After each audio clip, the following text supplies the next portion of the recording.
Hello, हाय, good morning. सभी बच्चों को ढेर सारा प्यार। पढ़ाई घर में मैं अमित कुमार सिंह आप सभी बच्चों का स्वागत करता हूं। अपने वादे के मुताबिक मैंने आ, आप लोगों के कथनानुसार कहा था कि मैं टॉपिक वाइज डिस्कशन लेकर के आऊंगा जो दरोगा, बीपीएससी, बिहार एसएससी और बिहार टीचर के लिए काफी फायदेमंद होगा। कुछ बच्चों ने यह कहा था कि मिसलेनियस क्वेश्चन के साथ साथ सर टॉपिक वाइज भी डिस्कशन करें। तो आज उस बात को चरितार्थ करते हुए मैं टॉपिक वाइज डिस्कशन लेके आया हूं मौर्य काल का। तो आइए मौर्य काल का पहला जो सेट है उसका डिस्कशन देखते हैं। पहले सवाल पे चर्चा करेंगे। किसके शासन काल में डायमेकस सीरिया का रहने वाला था। डायमेकस भारत आया था। जी हां, बिंदुसार के दरबार में आजीवक संप्रदाय का कट्टर समर्थक बिंदुसार, इसके दरबार में प्रसिद्ध आजीवक संत पिंगल वत्स रहते थे जिन्होंने बिंदुसार को आजीवक संप्रदाय में दीक्षित किया था। बिंदुसार को अगर कहा जाए तो भद्रसार, वारीसार, सिंहसेन कहकर भी पुकारा जाता है। चंद्रगुप्त मौर्य, मौर्य वंश का संस्थापक चंद्रगुप्त मौर्य कहा जाता है। चंद्रगुप्त मौर्य की चर्चा पहली बार विशाख दत्त की पुस्तक मुद्रा राक्षस और तक शासक रुद्रदामन प्रथम के जूनागढ़ अभिलेख से चंद्रगुप्त मौर्य की सूचना मिलती है। जैन धर्म का कट्टर समर्थक चंद्रगुप्त मौर्य था जिसमें इनके गुरु भद्रबाहु थे। भद्रबाहु ने कल्पसूत्र की रचना की। आपके सी नंबर ऑप्शन में अशोक की चर्चा है। मौर्य वंश का सबसे प्रतापी राजा, मौर्य वंश का वास्तविक संस्थापक अशोक को माना जाता है जिसने कलिंग को अंतिम रूप से जीतकर मगध में मिला लिया था। कनिष्क कुषाण वंश का सबसे प्रतापी राजा, वास्तविक संस्थापक। कुषाण वंश का संस्थापक कुजुल कडफिसस था। वहीं कनिष्क जहां अशोक के शासनकाल में तीसरा बौद्ध सम्मेलन हुआ था, वहीं कश्मीर के कुंडल वन में कनिष्क के शासनकाल में चतुर्थ बौद्ध सम्मेलन हुआ था वसुमित्र और अश्वघोष की अध्यक्षता में, जहां वसुमित्र ने अध्यक्ष पद पर रहते हुए महाविभास शास्त्र नामक पुस्तक की रचना की। वहीं अश्वघोष ने महात्मा बुद्ध के चरित्र पर आधारित बुद्ध चरितम नामक पुस्तक की रचना की जिसे बौद्धों का रामायण कहकर पुकारा जाता है। कुषाण वंश का सबसे प्रतापी राजा जिसने शक संवत की शुरुआत की। अगले सवाल पे चर्चा करते हैं। वह शासक कौन था जिसने राज सिंहासन पर बैठने के लिए अपने बड़े भाई सुसीम की हत्या की? तो अशोक कहीं कहीं यह भी देता है कि अशोक ने अपने 99 भाइयों की हत्या करके राजगद्दी संभाली थी। अशोक शैव धर्म का उपोषक था। रूपनाथ अभिलेख में यह वर्णित है कि अशोक शैव धर्म को मानता था। वहीं रुमिनदेई अभिलेख में यह वर्णित है कि अशोक ने कलिंग आक्रमण के पश्चात उसका हृदय परिवर्तन हुआ और बौद्ध धर्म को अपना लिया था। निग्रोध के वचन सुनकर के उपगुप्त से दीक्षा लेकर के अशोक ने बौद्ध धर्म को अपनाया था। अजातशत्रु, इसे कुनिक कहकर पुकारा जाता है, अपने पिता बिंबिसार की हत्या कर देता है। हर्यक वंश का वास्तविक संस्थापक अजातशत्रु को कहा जाता है जिसके समय में प्रथम बौद्ध सम्मेलन का आयोजन हुआ था। इसी बौद्ध सम्मेलन में सूत पीटक और विनय पीटक की रचना की गई थी। सूत पीटक की रचना आनंद के द्वारा और विनय पीटक की रचना उपाली के द्वारा अजातशत्रु के शासनकाल में ही प्रथम बौद्ध सम्मेलन में हुआ था। पाटिल ग्राम शहर की स्थापना अजातशत्रु के द्वारा की गई। वहीं तीसरे बौद्ध सम्मेलन का आयोजन अशोक के समय में हुआ था। इसी सम्मेलन में मोगली पुत्तिस्य ने अध्यक्ष पद पर रहते हुए अभिधम्म पीटक नामक पुस्तक की रचना की जो बौद्ध दर्शन पर आधारित पुस्तक है। सीमुक आपके डी नंबर ऑप्शन में है, सातवाहन वंश का संस्थापक सीमुक। वहीं सातवाहन वंश का अंतिम राजा पुलमावी तृतीय था। दूसरी मातृसत्तात्मक सभ्यता सातवाहन वंश। अगले सवाल पे चर्चा करते हैं। मौर्य काल में गुप्तचरों को क्या कहा जाता था? मौर्य काल में गुप्तचरों को गूढ़ पुरुष कहकर पुकारा जाता था। मुख्य रूप से दो प्रकार के गुप्तचर का पता चलता है। पहला संस्था, जिसे स्थानीय कहकर पुकारा जाता था, जिसे स्थानिक कहकर पुकारा जाता था, और दूसरा संचारी, संस्था एवं संचारिक। पहला संस्था था और दूसरा संचारिक। जहां संस्था, जिसे स्थानिक भी कहकर पुकारा जाता था, एक जगह रह करके गुप्तचर का काम करता था, वही संचारिक घूम घूम कर भ्रमण करते हुए गुप्तचर का काम करता था। अगले सवाल पे चर्चा करते हैं। निम्नलिखित में से वह व्यक्ति कौन जिसका नाम देवनाम प्रियदर्शी था? जी हां, मौर्य सम्राट अशोक। अशोक से प्रेरित होकर के ही श्रीलंका के राजा तिस्य ने देवनाम प्रियदर्शी की उपाधि धारण की। अशोक के मास्की, गुर्जरा, उदोगोलन और निट्टूर अभिलेख में अशोक का नाम अशोक मिलता है। पुराणों में अशोक को अशोक वर्धन कहकर पुकारा गया है। वहीं अन्य अभिलेखों में अशोक को देवनाम प्रियदर्शी कहकर पुकारा गया है। आपके बी नंबर ऑप्शन में चंद्रगुप्त की चर्चा है। चंद्रगुप्त मौर्य, जिसने मौर्य वंश की स्थापना की अपने गुरु चाणक्य और कश्मीर के राजा प्रवर्तक की सहायता से। कश्मीर के राजा प्रवर्तक की सहायता से चंद्रगुप्त मौर्य ने नंद वंश के अंतिम राजा घनानंद की हत्या कर मगध पर मौर्य वंश की स्थापना की। गौतम बुद्ध, जिसने बौद्ध धर्म की स्थापना की, इनका जन्म लुम्बिनी में हुआ था। अशोक के रुम्मिन देई अभिलेख में यह वर्णित है कि महात्मा बुद्ध का जन्म लुम्बिनी में हुआ था। महावीर स्वामी जैन धर्म के वास्तविक संस्थापक। कुल 24 जैन तीर्थंकर थे। प्रथम तीर्थंकर अगर कहा जाए तो ऋषभदेव और अंतिम महावीर स्वामी। अगले सवाल पर चर्चा करते हैं। 5वां नंबर सवाल देखेंगे। मेगास्थनीज, जी हां, सेल्यूकस निकेटर का राजदूत, यूनान का रहने वाला। इसने इंडिका नामक पुस्तक की रचना की।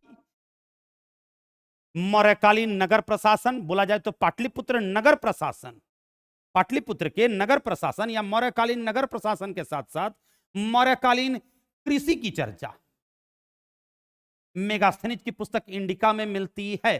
पहली बार मथुरा शहर का उल्लेख मेथोरा के रूप में मेगास्थनीज की पुस्तक इंडिका में मिलती है। भारतीय समाज को 7 भागों में बांटने का काम मेगास्थनीज ने अपनी पुस्तक इंडिका में की थी। कुल 18 पुराण हैं। पुराण के रचयिता लोमहर्ष और उनके पुत्र उग्रश्रवा थे। सबसे बड़ा पुराण स्कंद पुराण कहलाता है। सबसे प्राचीनतम पुराण मत्स्य पुराण कहलाता है, जिसमें सातवाहन वंश की चर्चा है। सबसे महत्वपूर्ण विष्णु पुराण कहलाता है, जिसमें मौर्य वंश की चर्चा मिलती है। और सबसे नवीनतम पुराण वायु पुराण कहलाता है, जिसमें गुप्त वंश की चर्चा मिलती है। ऋग्वेद पूर्व वैदिक काल के आर्यों के सामाजिक, आर्थिक, राजनीतिक और धार्मिक स्थिति की चर्चा ऋग्वेद में मिलती है। ऐसा ज्ञान जो ऋचाओं में बद्ध हो उसे ऋग्वेद कहकर पुकारा जाता है, जिसमें कुल 10 मंडल हैं। 2 से लेकर 7वां मंडल वंश मंडल कहलाता है, सबसे प्राचीनतम मंडल कहलाता है। वहीं 1, 8, 9, 10 छेपक कहलाता है। अर्थशास्त्र की रचना चाणक्य के द्वारा की गई। चाणक्य को कौटिल्य या विष्णुगुप्त कहकर भी पुकारा जाता है। चाणक्य को भारत का मैकियावेली कहकर भी पुकारा जाता है।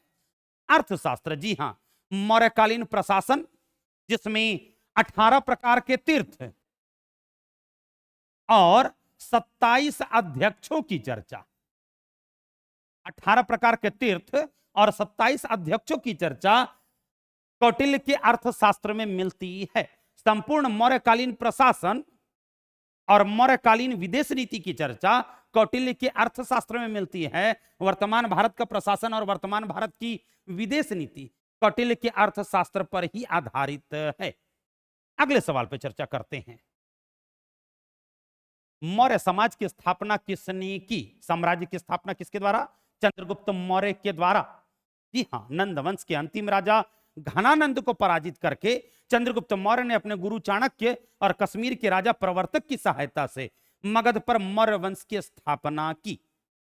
चंद्रगुप्त मौर्य जैन धर्म का कट्टर उपोषक, उनके जहां राजनीतिक गुरु चाणक्य थे वहीं धार्मिक गुरु भद्रबाहु, जिन्होंने कल्पसूत्र की रचना की। आपके ए नंबर ऑप्शन में बिंदुसार की चर्चा है। बिंदुसार जो कि आजीवक संप्रदाय का कट्टर समर्थक, इसके दरबार में प्रसिद्ध आजीवक संत पिंगलवत्स रहते थे। पुराणों में बिंदुसार को सिंहसेन, वारीसेन, भद्रसार, अमित्रघात, अमित्रोचेटस जैसे नामों से कहकर पुकारा गया है। आपके डी नंबर ऑप्शन में बिंबिसार की चर्चा है। हर्यक वंश का संस्थापक, अस्थाई सेना न रहने के कारण इसे सेनीय या श्रेणिक कहकर पुकारा जाता है। बिंबिसार जिसने अंग के राजा ब्रह्मदत्त को पराजित करके पहली बार मगध का क्षेत्र विस्तार किया था। बिंबिसार ही पहला ऐसा राजा था, मगध का पहला ऐसा राजा था। 16 महाजनपदों में मगध एकमात्र ऐसा महाजनपद था जिसने 3 प्रकार की नीति चलाई: युद्ध नीति, वैवाहिक संबंध और दोस्ताना संबंध। और इसके प्रणेता कौन? बिंबिसार, जिन्होंने 3 प्रकार की नीति का अनुसरण करते हुए मगध का क्षेत्र विस्तार किया था। मगध का पहली बार क्षेत्र विस्तारीकरण का काम जो है बिंबिसार के द्वारा ही किया गया। विश्व में पहली बार राजदूतों का आदान प्रदान मगध और गांधार के बीच में ही हुआ था। बिंबिसार हर्यक वंश का संस्थापक। बिंबिसार को माना जाता है, हर्यक वंश को पितृहंता वंश भी कहा जाता है। इस ग्रंथ में चंद्रगुप्त मौर्य के लिए वृषल शब्द का प्रयोग हुआ है। वृषल मतलब निम्न कुल, कुलहीन, कुल का नाश करने वाला, मुद्रा राक्षस। जी हां, विशाख दत्त की पुस्तक, विशाख दत्त की पुस्तक मुद्रा राक्षस में चंद्रगुप्त मौर्य को कुलहीन कहकर पुकारा गया है। वहीं जैन और बौद्ध साहित्य में चंद्रगुप्त मौर्य को क्षत्रिय कहकर पुकारा गया है। वहीं ब्राह्मण साहित्य में भी चंद्रगुप्त मौर्य को निम्न कुल का माना गया है। चंद्रगुप्त मौर्य जिसने मौर्य वंश की स्थापना की। अशोक ने श्रीलंका में बौद्ध धर्म का प्रचार हेतु किसे भेजा था? तो महेंद्र और संघमित्रा दोनों को, ए और बी। कहा जाता है अपने 5वें शिलालेख में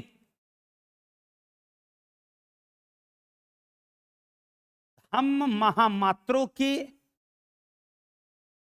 नियुक्ति की बात करता है। वो धम्म महामात्र जो बौद्ध धर्म का प्रचार प्रसार कर रहे थे, जिसमें महारक्षित यवन राज्य जाता है प्रचार करने के लिए। अशोक जन कल्याण हेतु जो भी कार्य कर रहा था उसे अभिलेखों के माध्यम से जनता तक पहुंचा रहा था। अशोक के अभिलेख को 3 भागों में बांटा गया है: शिलालेख, स्तंभलेख और गुहालेख। अगले सवाल पे चर्चा करते हैं। 9 नंबर सवाल देखेंगे, कलिंग युद्ध। जी हां, 261 ईसा पूर्व में कलिंग युद्ध हुआ था। 269 में अशोक का राज्याभिषेक हुआ और 8 वर्ष पश्चात 261 ईसा पूर्व में कलिंग पर आक्रमण करता है। सवाल यह भी बनेगा कि कलिंग पर पहली बार आक्रमण करने वाला राजा कौन? तो नंद वंश का संस्थापक महापद्मनंद, जिसकी जानकारी खारवेल के हाथी गुम्फा अभिलेख से मिलती है कि मगध का पहला ऐसा राजा जिसने कलिंग पर आक्रमण किया तो महापद्मनंद, और मगध का दूसरा ऐसा राजा जिसने कलिंग पर आक्रमण किया तो अशोक। तो क्वेश्चन क्या कह रहा है? कलिंग युद्ध की विजय तथा क्षत्रियों का वर्णन अशोक के किस शिलालेख में मिलता है? जी हां, अशोक के किस शिलालेख में मिलता है? तो 13वें शिलालेख में कलिंग युद्ध का विवरण मिलता है और क्षत्रियों का वर्णन मिलता है। पहले शिलालेख में कहा जाता है पशु बलि की निंदा की गई है, पशु बलि की निंदा की गई है। वहीं दूसरे शिलालेख में चिकित्सा सेवा देने की बात कही गई है। 12वें शिलालेख में सभी विचारों के सम्मान की बात कही गई है। अशोक के अभिलेखों को 3 भागों में बांटा गया। प्रथम शिलालेख जिसकी संख्या 14 है, दूसरा स्तंभ लेख जिसकी संख्या 7 है, तीसरा गुहालेख जिसकी संख्या 3 है। अशोक के अभिलेख को 1750 ईस्वी में टी पैंथलर के द्वारा खोजा गया। वहीं 1837 ईस्वी में जेम्स प्रिंसेप के द्वारा पढ़ने में सफलता पाई गई। अगले सवाल पर चर्चा करते हैं। भारतीय लिखने की कला नहीं जानते हैं, यह किसकी उक्ति है? तो मेगास्थनीज, जी हां, जिन्होंने इंडिका नामक पुस्तक की रचना की। इन्होंने इंडिका नामक पुस्तक की रचना की। मौर्यकालीन नगर प्रशासन या पाटलिपुत्र नगर प्रशासन की चर्चा मेगास्थनीज की पुस्तक इंडिका में मिलती है। कौटिल्य, जिन्होंने अर्थशास्त्र की रचना की। चंद्रगुप्त मौर्य के राजनीतिक गुरु। प्लिनी, इन्होंने नेचुरल हिस्टोरिका नामक पुस्तक की रचना की। कहा जाता है भारत और रोम के बीच व्यापार संबंध की चर्चा नेचुरल हिस्टोरिका में ही मिलती है। प्लूटार्क, यह यूनान के प्रसिद्ध इतिहासकार थे। इन्होंने मोरिलिया और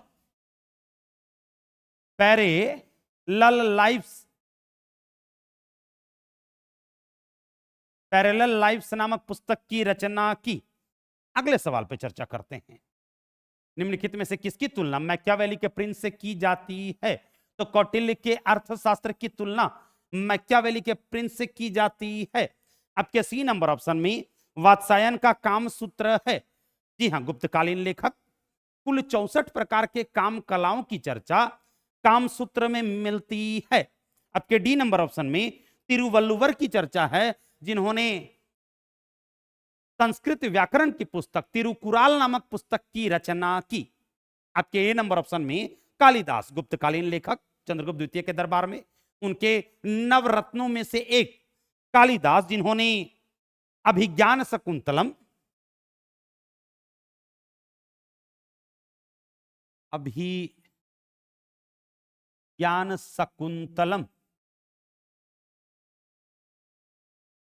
विक्रमोर्वशीयम,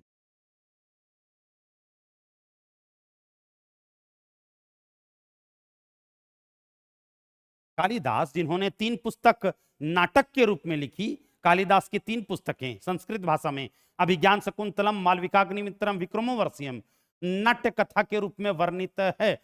वहीं काव्य संग्रह के रूप में रघुवंशम, मेघदूतम, ऋतु संहारम, कुमार संभवम जैसी पुस्तकों की रचना काव्य संग्रह के रूप में की गई। जी हां, कालिदास, जिन्होंने मेघदूतम, ऋतु संहारम, रघुवंशम, कुमार संभवम जैसी पुस्तकों की रचना काव्य रचना के रूप में की। वहीं अभिज्ञान शकुंतलम, मालविका अग्निमित्रम, विक्रमोर्वशीयम जैसी पुस्तकों की रचना नाट्य शास्त्र के रूप में की थी। अगले सवाल पर चर्चा करते हैं। 12 नंबर सवाल देखेंगे। निम्नलिखित में से मौर्य कला का सबसे अच्छा नमूना कौन है? तो स्तंभ हो जाएगा। जी हां, अभिलेखों के स्तंभ को अभिलेख कहकर पुकारा जाता है। सबसे प्रमुख स्तंभ अगर कहा जाए तो सारनाथ का स्तंभ, सारनाथ का स्तंभ कहेंगे, जिसे 26 जनवरी 1950 ईस्वी को भारत सरकार के द्वारा अपनाया गया। सीधे से शब्दों में जानेंगे कि स्तंभ बोला जाए तो अभिलेख की बात करेंगे। अशोक के अभिलेखों को 3 भागों में बांटा गया है। प्रथम शिलालेख, दूसरा स्तंभ लेख, तीसरा गुहालेख।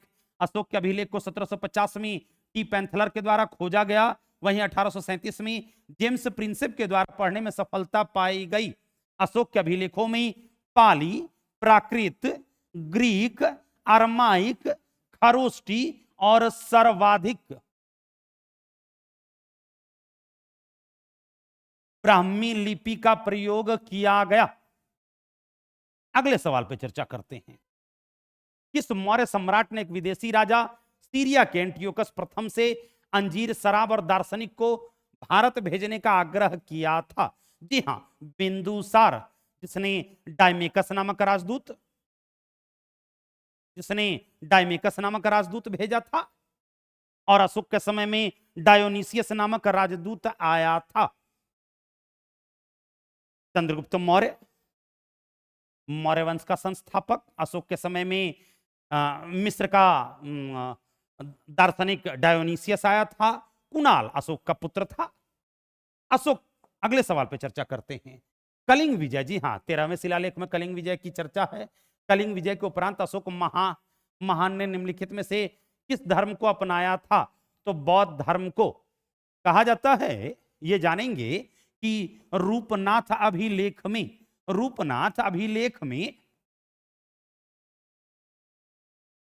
यह वर्णित है कि अशोक शैव धर्म को मानता था।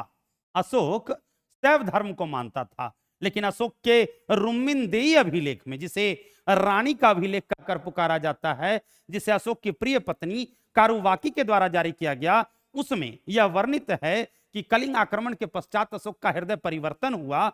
अपने भतीजे निग्रोध का वचन सुन करके उसका हृदय परिवर्तन हुआ और उपगुप्त ने अशोक को बौद्ध धर्म में दीक्षित किया था। अगले सवाल पर चर्चा करते हैं। 15वां नंबर सवाल देखेंगे। पाटलिपुत्र, जी हां, पाटलिपुत्र नगर प्रशासन